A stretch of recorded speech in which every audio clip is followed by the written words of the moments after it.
Bonsoir, un joyeux Noël à toutes et à tous, auditeurs de Fréquence Protestante, et bienvenue dans la dernière édition de l'année de votre émission de cinéma Oblique.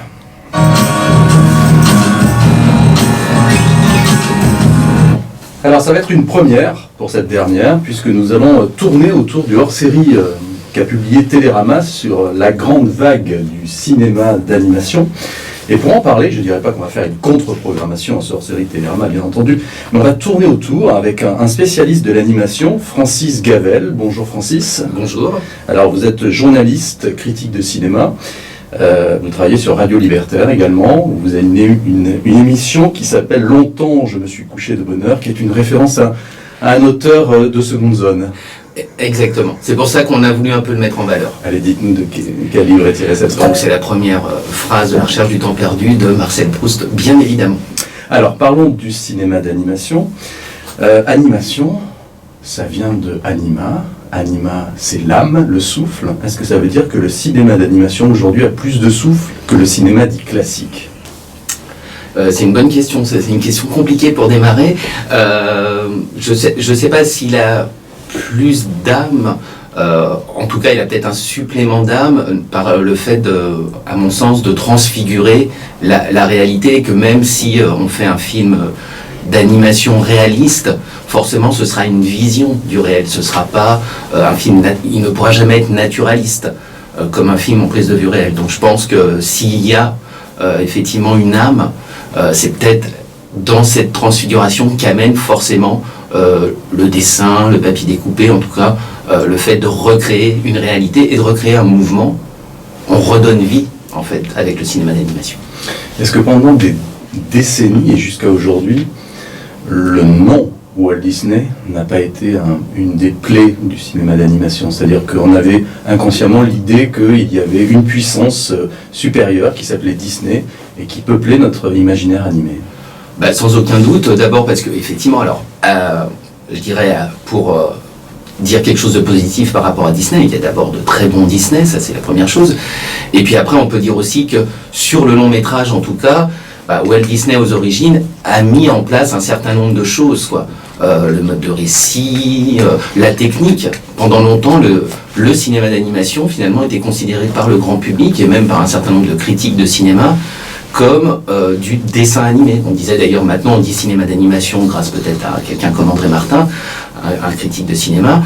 Avant on disait dessin animé, et donc toutes les techniques autour étaient finalement un peu déconsidérées ou oubliées. Donc il a mis en place cette fameuse animation avec des cellulos sur lesquels on dessine, qu'on met en multiplan, et avec une caméra où chaque image est photographiée. Alors précisément, il y a d'un point de vue sémantique, ce qui est intéressant, c'est que le Centre national du cinéma, qui existe depuis 70 ans en France, qui gère le cinéma en France pour le meilleur, s'appelle maintenant le Centre national du cinéma et de l'image animée. Donc ça montre bien juste que dans la dénomination du CNC, l'idée qu'aujourd'hui l'animation c'est plus un parent pauvre, c'est pas une discipline. Il y a certains films d'animation qui sont souvent dans le top 50 des meilleurs films de l'année par les critiques. Et je vais juste reprendre, justement, j'ai sous les yeux un supplément du CNC, donc la lettre du CNC juillet-août 2016, quelques chiffres pour nos auditeurs. En France, on a produit 3 longs métrages d'animation en 2015 pour un devis moyen de 7 millions d'euros, 7 300 000 euros. Ce sont des productions à 32% françaises, mais dans ces films d'animation français, il y a aussi des apports étrangers de 30%, l'équivalent de 30% du budget. Les chaînes de télé, 12%, donc elles investissent dans le cinéma d'animation. Dans les salles, on a vu 34 films d'animation inédits, 14 films d'animation projetés en 3D. Il existe en France 20 distributeurs de films d'animation, c'est-à-dire qu'ils ne font que ça. Et pour finir, il y a eu 30 millions d'entrées en France, 29 800 000, pour des tickets qui ont été vendus pour des films d'animation, et c'est une hausse de plus de 27,7%. En 2016, quels ont été les moments forts du cinéma d'animation ? Alors d'abord, il y a juste une toute petite chose. Je ne suis pas sûr qu'il y ait 20 distributeurs spécialisés en animation. Il y a 20 distributeurs, parmi lesquels on a des généralistes, genre Diafana, Studio Canal, et puis des gens spécialisés comme les films du Préau ou GBK, qui est un peu un distributeur historique. Vous faites bien de le rappeler. Et après, par rapport effectivement, c'est une reconnaissance de la part du CNC d'avoir mis ce terme image animée, et en même temps, si on veut être un peu polémique, on pourrait dire qu'en mettant image animée à côté de cinéma, on enlève le cinéma d'animation de la galaxie cinéma. Et que donc, à la fois, on a une reconnaissance, mais en même temps, on le met à un endroit. Il n'est plus dans une galaxie de cinéma, et moi, j'ai envie de dire que le cinéma d'animation m'intéresse en tant que cinéma. Donc, pour maintenant revenir sur votre question, c'est vrai que les temps forts, moi j'ai envie de dire, si on est sur le plan hexagonal, c'est quand même qu'on a eu une très belle année en termes de films présentés, qui a prolongé finalement 2015, et où là on a pu voir arriver sur les écrans des films comme La Tortue Rouge, Ma vie de courgette, qui y est toujours, en début d'année un très beau film de Rémi Chaillet qui est Tout en haut du monde, et puis on a eu Louise en hiver, un vétéran quand même de l'animation qui est Jean-François Leguioni, et puis là qui est sorti donc tout récemment, c'est le film dont tout le monde parle dans le milieu de l'animation, qui a de très bonne critique, c'est évidemment La jeune fille sans main de Sébastien Lodenbach. Donc ça, ce serait, pour moi, ce sont les temps forts de la programmation française. Alors c'est vrai qu'après, je dirais que sur l'animation internationale, je m'y suis peut-être moins penché cette année, donc j'aurais pas un avis comme ça aussi tranché, parce que je pense qu'il y avait suffisamment de choses sur lesquelles se concentrer autour de l'Hexagone, quoi. Afin de poursuivre cette soirée magique, la direction du Royal Luxor a le privilège de vous présenter L'Illusionniste. Alors, ce film, L'Illusionniste, qui est un hommage à Jacques Tati, un film d'animation réalisé par Sylvain Chaumet. Alors, Sylvain Chaumet s'était rendu célèbre par Les Triplettes de Belleville, qui est une date, quand même, dans le cinéma d'animation artistique, mais aussi commercial. Il y a beaucoup de gens qui l'ont découvert à ce niveau-là. Est-ce qu'un des... si je me faisais l'avocat du diable, est-ce qu'un des griefs qu'on pourrait porter à un certain cinéma d'animation, ce n'est pas de reprendre une réalité, en l'occurrence là, la personne de Jacques Tati, que l'on voit, en la dessinant et aussi en l'embellissant un peu. Je ne parle pas d'un point de vue moral, mais à quoi est-ce que sert le cinéma d'animation si c'est pour reprendre des cadrages, si c'est pour reprendre des thématiques que le cinéma à image réelle peut faire? Alors c'est vrai que L'Illusionniste, en plus, c'est un projet un peu particulier, puisque c'était un film de Tati et qu'il n'a jamais pu le réaliser. Donc effectivement, je crois que j'ai pas tout suivi à ce moment-là, mais il y a eu un accord pour que, par des héritiers, pour que ça devienne un film d'animation et pas que ce soit effectivement là, un film de prise de vue réelle. Je sais pas. Moi, j'ai envie de dire que, voilà, quand on fait du cinéma, on va le faire de manière très différente, et que finalement, l'animation, c'est un outil, une technique de cinéma comme une autre, et qu'on pourrait choisir de faire un film en prise de vue réelle ou en animation. Dans ce cas-là, je prendrais l'exemple de Marjane Satrapi avec Persépolis.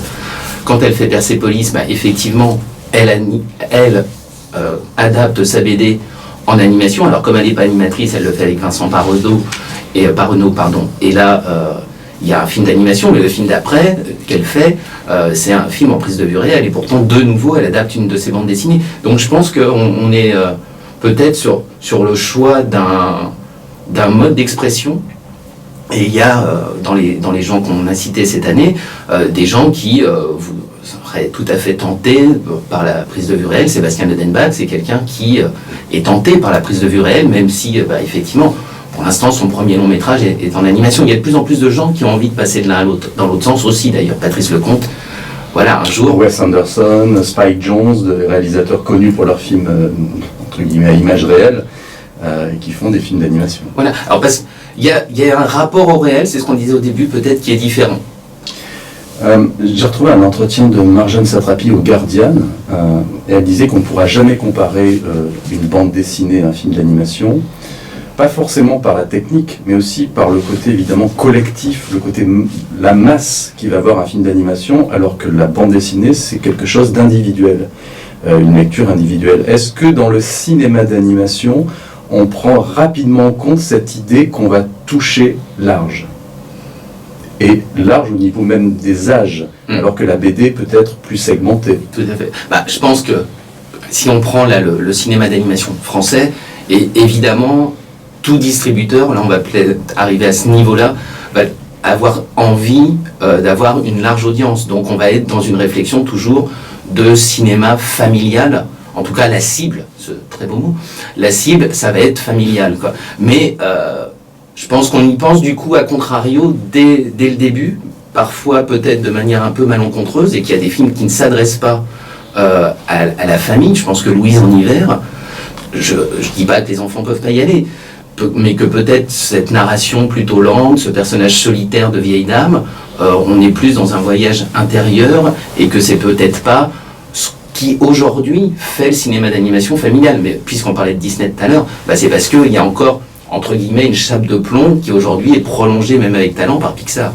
Dans le monde de la cuisine, la plupart des recettes viennent des recettes de nos grands-mères, et pourtant ce sont des chefs masculins qui emportent le magot, qui font de la promotion partout, qui ouvrent des restaurants, bref, c'est un monde machiste.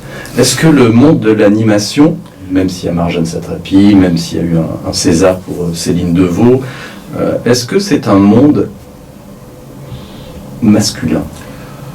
Alors, c'est un monde masculin, peut-être au poste important. Bon, et là, il y a effectivement en ce moment des problématiques, des dynamiques qui se créent avec des associations comme Les Femmes s'en mêlent, Les Femmes s'animent, pardon. Je confondais avec autre chose. Les Femmes s'animent ou Women in Animation à Hollywood pour faire reconnaître la place des femmes dans l'animation. On sait que par exemple, il y a, j'ai pas les chiffres précis, mais au niveau des écoles, par exemple en France, il y a à peu près plus de filles que de garçons. Donc on a plus de films de fin d'études faits par des filles. Après, sur les courts-métrages, la tendance s'inverse un petit peu. Il y a encore pas mal de filles. On voit ce que vous citiez effectivement sur le César d'animation court-métrage. Il existe depuis 3 ans et ce sont 3 réalisatrices qui ont été récompensées. Et puis après, on s'aperçoit qu'au niveau du long-métrage, il n'y a plus que des hommes. Et que là, effectivement, il y a peut-être un petit côté, mais tu sais que c'est une longue aventure, et donc... et tu vas peut-être devenir maman entre-temps. Voilà, et donc est-ce qu'on peut vraiment le confier? Puis une femme, c'est plus sensible qu'un homme, et donc gérer la production d'un long métrage d'animation, c'est quand même une expérience. Et c'est pour ça que, par exemple, une grande réalisatrice comme Florence Mial, entre autres, voilà, Hammam, chez Erazade, qui sont des films magnifiques, et Florence Mial est quelqu'un qui marque l'animation française depuis longtemps, et en dehors des problèmes de financement, peut aussi avoir du mal à mettre en œuvre son premier long métrage. Toute la matinée dans ma cabine, je vais diriger mon aérofauteuil vers le terrain et s'évader quelques balles virtuelles dans l'espace. Nous avons déjà fait ça hier, j'en ai plus envie. Bon, alors qu'est-ce que tu as envie de faire? Je ne sais pas, quelque chose.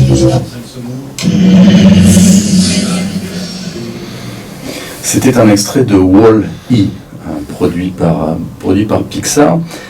Si un film comme Wall-E, qui parle du fait que les hommes ont quitté la Terre parce que la Terre était littéralement irrespirable, ils ont colonisé d'autres planètes, ils sont tous obèses, ils ont tous un écran devant les yeux, donc il n'y a plus aucun rapport humain. Est-ce que c'est pas typiquement le genre de film, Wall-E, qui n'est possible qu'en animation?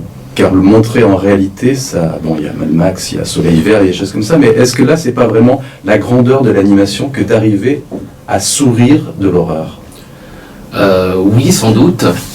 Et puis en même temps, on peut dire que le personnage principal étant un petit robot, c'est vrai qu'en prise de vue réelle, même si on peut le faire, Star Wars, ça marche, et on peut dire que c'est de la prise de vue réelle avec des effets spéciaux.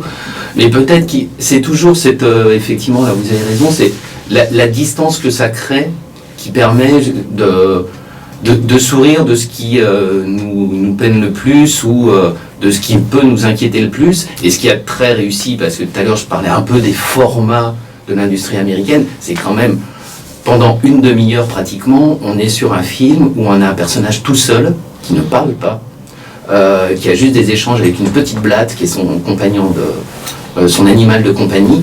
Et c'est quand même assez talentueux et assez osé dans une production mainstream de faire une première demi-heure de film dans lesquels il n'y a pratiquement aucun événement, il n'y a pas de péripéties. Ouais. Donc ça aussi, c'est pour un petit peu tempérer. C'est pas noir et blanc, il n'y a pas de manichéisme non plus entre les indépendants et le mainstream. Mais vous avez tout à fait raison, les 3 premiers quarts d'heure de Wall-E, c'est quasiment du cinéma, j'allais dire, d'art à essai. C'est du cinéma d'auteur au niveau de l'ambiance, au niveau de la prise de risque. est-ce que la vogue du cinéma d'animation qu'on trouve, qui est énorme et qui des fois même rejoint des films, c'est-à-dire des séquences d'animation dans des films normaux, je vais me faire l'avocat du diable, mais est-ce que c'est pas un reflet de notre tendance à l'adolescence ? C'est-à-dire qu'on ne veut pas grandir, on se réfugie dans un monde de dessin. Les films de Tim Burton pour adultes ne marchent pas. Dès qu'ils touchent à l'animation, dès qu'ils touchent à un monde de dessin, ça marche. Est-ce qu'il n'y a pas ça aussi ? Ce sont des spectacles qu'on va voir en famille, et du coup, ils sont plus fédérateurs, mais ils sont aussi un peu adolescents. Oui, parce que peut-être que c'est l'image de marque de toute façon du cinéma d'animation contre laquelle il faut aussi, à mon sens, se battre un peu. Et vous êtes là pour ça. Et je suis là pour ça, qui est, effectivement, c'est un cinéma familial. Donc là, merci Walt Disney. Et que, du coup, voilà, c'est se retrouver dans l'enfance, c'est se retrouver dans un cocon, être rassuré. Et il y a de ça. Et c'est pour ça que, par exemple, un film comme Ma vie de courgette, je sais, moi je voyais sur Facebook des gens que je connais, des échanges, des gens étaient un petit peu déstabilisés, mais ça a l'air rude, parce qu'effectivement, au début, Courgette tue sa maman de manière accidentelle, mais tout est hors champ, enfin... Mais donc du coup, les gens n'étaient pas rassurés ni par la technique, ni par ces petites marionnettes, ces poupées avec des visages énormes et des petits corps, ni par le fait que ça démarre d'une manière très rude. Mais en même temps, dans Bambi, la maman de Bambi, elle est tuée par les chasseurs au début, quoi. Donc il y a un prolongement. Mais voilà, d'un seul coup, on n'est plus dans un cocon qui, effectivement, là, pourrait rappeler l'enfance, où on se sent protégé, et en même temps, je dirais à contrario que le cinéma d'animation, c'est aussi un cinéma adulte. Quand on voit La planète sauvage de René Laloux, quand on voit des films, je sais pas, comme Valse avec Bachir, hein, et que donc le cinéma d'animation, il a aussi à supporter encore cette image de marque qui est la sienne du cinéma familial. Vous avez cité tout à l'heure Jean-François Laguilloni. J'ai retrouvé un article du Figaro il y a quelques années où il raconte ses débuts avec Paul Grimaud, le réalisateur du Roi et l'Oiseau. Alors je cite, à l'époque, donc dans les années 60-70, je regardais Paul Grimaud travailler et dessiner à la plume avec admiration. Les frères Prévert passaient souvent au studio. Est-ce que un des futurs du cinéma d'animation, ce n'est pas des dessinateurs de talent, de génie, et des scénarios proches de la poésie, mais surtout la rencontre entre ces deux univers? La rencontre, oui, ça me paraît évident, et en même temps j'ai envie de dire que c'est peut-être aussi la rencontre, alors là, entre des gens qui font du cinéma très différent, puisqu'on parlait de La prise de vue réelle, si on regarde par exemple deux films qui sont sortis cette année, La Tortue Rouge et Ma vie de courgette, à un moment, au niveau du scénario, interviennent des gens comme Pascal Ferrand, qui est donc elle-même réalisatrice avec entre autres Bird People, ou Céline Sciamma, hein, pour Ma vie de courgette. Et donc, d'un seul coup, il y a un apport d'une manière différente peut-être de raconter. Et Michael Dudok-de Witt, le réalisateur de La Tortue Rouge, disait qu'effectivement, Pascal Ferrand avait permis de dénouer des choses qui, dans l'animatique, ne fonctionnaient pas, et ça fonctionnait pas. Donc, il fallait revoir le scénario. Donc, il y a comme ça des rencontres d'univers, peut-être pas uniquement de poésie, mais en tout cas d'univers et de manière de faire du cinéma très différentes. Et pour Wall-E, ils ont fait appel à Roger Deakins. Roger Deakins, c'est le chef opérateur des frères Coen, c'est celui qui a fait aussi la lumière du Skyfall, James Bond. Et quand Pixar a fait Wall-E, ils avaient envie d'avoir un chef opérateur de cinéma, entre guillemets, traditionnel, pour essayer de trouver un côté un peu hybride entre le dessin et la réalité.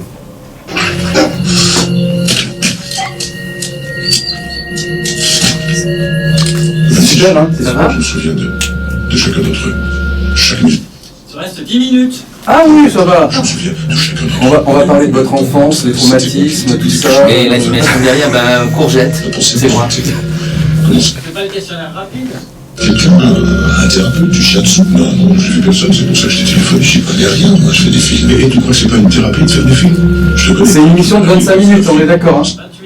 28. 28? Ok. Il reste 59 minutes. Ok. Pas que tu libandes, toi?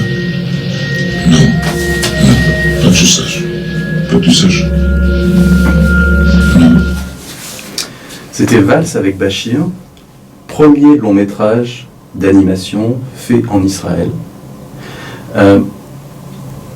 Est-ce que là aussi, par rapport à ce qu'on disait tout à l'heure sur Wall-E, est-ce que montrer la guerre au Liban avec des dessins très violents, très beaux, c'est pas une manière presque incontournable de montrer la guerre? Il n'y a plus d'image de guerre aujourd'hui, ni à la télé, ou alors le cinéma hollywoodien la récupère de manière tellement biaisée qu'on se demande si le dessin n'est pas un garant.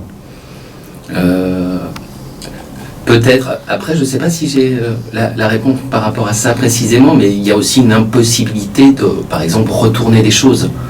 Puisqu'on peut dire aussi que quelqu'un comme Harry Feldman, on parlait des gens qui sont intéressés prise de vue réelle à Nîmes, il fait les deux, quoi, aussi. Et que donc, on est face, en tout cas dans le documentaire animé, puisque c'est un documentaire animé, à la fois parfois une impossibilité de reconstitution. On est aussi face, quand on a un désir éthique, je pense à la protection des gens qu'on a en face de soi, des intervenants. On peut effectivement les filmer dans la prise de vue réelle en les respectant, mais le fait de les dessiner permet aussi, sur des sujets peut-être un petit peu ardus ou intimes, de protéger ces interlocuteurs.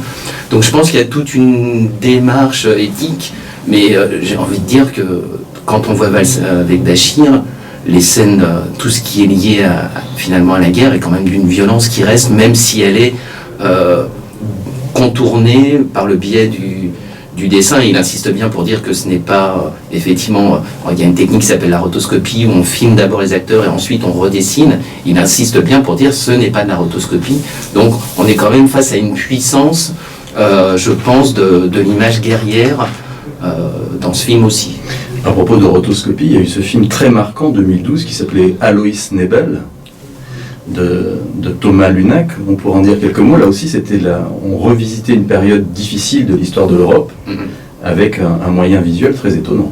Ah oui, c'est un film vraiment très très sombre. Là, on parlait du côté adulte de l'animation. Avec celui-là, d'ailleurs, c'est un film qui n'a pas très très bien marché parce que il n'était pas sexy, si je puis me permettre. Et en noir et blanc, grosso modo. En noir et blanc, avec un personnage très replié sur lui-même. Bah oui, c'est effectivement un peu l'éclatement du bloc de l'Est vu à travers une petite gare et un chef de gare. Et c'est un film, moi j'ai envie de dire, dépressif, noir au possible, où tout semble... même l'amour qui pourrait sauver les personnages, finalement se délite plus ou moins. Enfin, c'est très courageux de l'avoir fait. Est-ce qu'une des raisons du succès aussi du cinéma d'animation, ce n'est pas son absence de star system? C'est-à-dire qu'il y a beaucoup de spectateurs qui vont dire « Ah, je ne vais pas aller voir tel film avec tel acteur très connu parce qu'il est trop riche, il gagne trop d'argent ou on en a marre de le voir ». Dans l'animation, il y a ce côté, vous allez peut-être me dire s'il est vrai ou pas, où on a plus l'impression d'être face à des créateurs plus humains et surtout qui jouent collectif. D'abord parce que, à de rares exceptions près, si on fait des films de manière artisanale comme La jeune fille sans main où Sébastien Ledenbach a travaillé seul sur l'animation, c'est vrai que de toute façon on travaille en équipe, que chacun, parfois sur des grosses fabrications même de films français, a la charge d'un personnage et donc l'animateur est une incarnation du personnage. Et en même temps, par rapport au Star System, on est quand même aussi dans une logique, on essaye d'avoir des voix connues pour la promo derrière. Alors, vous avez raison, le Star System revient par la fenêtre, voilà, par la voix. Pour les films américains sur les VF, effectivement, par exemple, je sais pas, L'Âge de glace, Gérard Lanvin, Vincent Cassel, Elie Moon, voilà, on a des stars du cinéma français pour attirer le public. Et puis parfois aussi, ça arrive sur des films français. Si on prend Avril et le monde truqué, le personnage principal, c'est la voix de Marion Cotillard, et autour, on a Philippe Catherine, Jean Rochefort. Moi, j'ai rien contre le fait d'avoir des stars. Finalement, La jeune fille sans main, c'est Anaïs de Moustier, Jérémy Elkaïm, qui sont peut-être moins connus, mais qui sont quand même des acteurs présents dans le cinéma français. J'ai envie de dire qu'on doit faire son casting en animation pour les voix comme on le fait en prise de vue réelle, quoi. C'est l'acteur qui va nous faire fantasmer pour le rôle et pas forcément les raisons économiques. Mais ça... Alors, vous avez vous-même réalisé un film d'animation. Co-réalisé, oui. Co-réalisé. Est-ce qu'au niveau parlons un petit peu technique, au niveau du montage, par exemple, au niveau du placement, le terme n'est pas bon, de musique, etc., est-ce qu'on se rend compte rapidement qu'on est face à un matériau totalement différent du cinéma normal? Hier soir, j'ai vu Sophie Rennes, qui est une monteuse, qui a monté le premier jour du reste de sa vie et qui vient de sortir son premier long-métrage. Elle a monté du cinéma d'animation aussi. Et j'aimerais beaucoup savoir si quand on monte de cinéma d'animation, le sens du rythme que le public va avoir est différent. Alors, c'est vrai que le montage n'entre pas finalement dans la fabrication d'un film d'animation comme d'un film de prise de vue réelle. J'ai envie de dire que le vrai premier montage du film, c'est ce qu'on va appeler l'animatique, qui est la première mise en mouvement et en rythme des dessins du storyboard. Donc c'est uniquement des positions, des scènes clés. Donc on y réfléchit beaucoup à ce moment-là et on fait énormément d'animatique. Moi je sais que sur un projet donc comme Cours de récré, ce court-métrage que j'ai co-réalisé avec Clara Guimberti, on a fait au moins 5 animatiques pour un film de 9 minutes. Et parce qu'après on va passer en fabrication et en animation, effectivement on fabrique rarement ce qu'on ne va pas utiliser, alors qu'en prise de vue réelle, sur le tournage, on peut filmer des choses qu'on ne va pas utiliser après. Et donc, quand on monte, parce qu'il y a quand même eu un monteur sur ce film, en fait, c'est plus pour affiner, je pense, ce qui va être le rythme général du film, et puis les transitions. Comment ça respire mieux avec un fondu enchaîné ou un fondu au noir. C'est vraiment ces choses-là. Allez, pour finir, c'est passionnant, hein, Francis Gavel, tout votre éclairage sur le cinéma d'animation. Je vais vous donner 3 citations et vous allez juste y réagir en quelques secondes. Hayao Miyazaki, rappelez de quel film il est l'auteur. Il est entre autres donc l'auteur du Voyage de Chihiro, qui est le film qui avait obtenu l'Ours d'Or à Berlin. C'était une première. Voilà. Et Hayao Miyazaki, c'est celui qui a fait finalement de l'animation japonaise un succès mondial. Alors Miyazaki a dit, une histoire, un scénario, c'est quelque chose que l'on peut fabriquer. Mais ce qu'on ne peut pas fabriquer, c'est l'âme. Ouais. Et en même temps, ce que vous disiez tout à l'heure au début, finalement, animé, ça vient d'anima, donc de l'âme. Donc on essaye en tout cas de s'en approcher. C'est le supplément d'âme qu'on cherche à trouver. Mais là, je pense que c'est pour tout le cinéma. Alors Steve Jobs, qui dirigeait Pixar, citait une phrase de John Lasseter, qui est un réalisateur d'animation célèbre. Et cette phrase, c'est « Aucune accumulation de technologie ne pourra transformer une mauvaise histoire en bonne histoire. » D'accord. J'ai rien à ajouter, ça c'est évident, quoi. Et Steve Jobs aussi. Le côté unique de Pixar, c'est que nous avons été capables d'arrêter le train quand nous savions que nous faisions fausse route. Sous-entendu, ils avaient le temps et les moyens et peut-être aussi le recul pour savoir que quand ils partaient sur une mauvaise piste de scénario ou de couleur ou de travail, ils pouvaient s'arrêter. J'ai envie de prolonger cette citation. Est-ce qu'il y a des films, selon vous, qui n'ont pas su s'arrêter et qui sont des échecs ? Chez Pixar, oui, il y en a. Moi, j'ai envie de dire que dès que Pixar a voulu quand même, à de rares exceptions près, donc par exemple la trilogie Toy Story, mais faire des suites, on pouvait peut-être se passer d'un certain nombre de suites. Mais ça, après, on est dans l'industrie, donc du coup, on reprend une formule qui marche, quoi. Et une catastrophe comme le Tintin de Spielberg, d'où elle arrive ? Je l'ai vu très tardivement, en fait, et... je sais pas, je pense. C'est pas les moyens mis en œuvre. Après, on est toujours sur l'âme. Est-ce qu'on réussit à retrouver cette âme qui, dans l'image fixe, peut-être et la ligne claire va exister, qu'on n'arrive pas à remettre en place à l'écran? Je sais pas. C'est tout. C'est la part où une œuvre d'art reste un prototype. Et sinon, on les fabriquerait en série et ça serait toujours des succès au box-office. Quel est le film d'animation que vous nous conseillez pour les fêtes ? Là, moi, je vais vous conseiller d'aller voir La jeune fille sans main, qui est sortie le 14 décembre, qui est vraiment un ovni avec un trait frémissant sur l'histoire d'une jeune fille qui doit échapper au diable. Et dites-nous quelques mots sur une rétrospective qui a lieu début janvier à la Cinémathèque française. Oui, alors en fait ce sera une soirée, le 9 janvier à 19h, j'ai une carte blanche, donc je programmerai une séance de court-métrage à 19h, donc vous allez voir de jeunes auteurs très divers, et puis à 21h15 on pourra revoir un film qui malheureusement est un peu passé à la trappe, qui est Tout en haut du monde de Rémi Chaillet, qui est une très très belle histoire russe, où on suit une jeune fille qui veut retrouver son grand-père disparu dans les glaces. Merci Francis Gavel, grâce à vous on a fait une émission animée sur l'animation, et je rappelle donc la parution du hors-série Télérama, paru il y a quelques semaines, États-Unis, Japon, France, la grande vague du cinéma d'animation. Merci à Emmanuel pour la mise en onde, joyeux Noël à tous. Bonne année et à bientôt.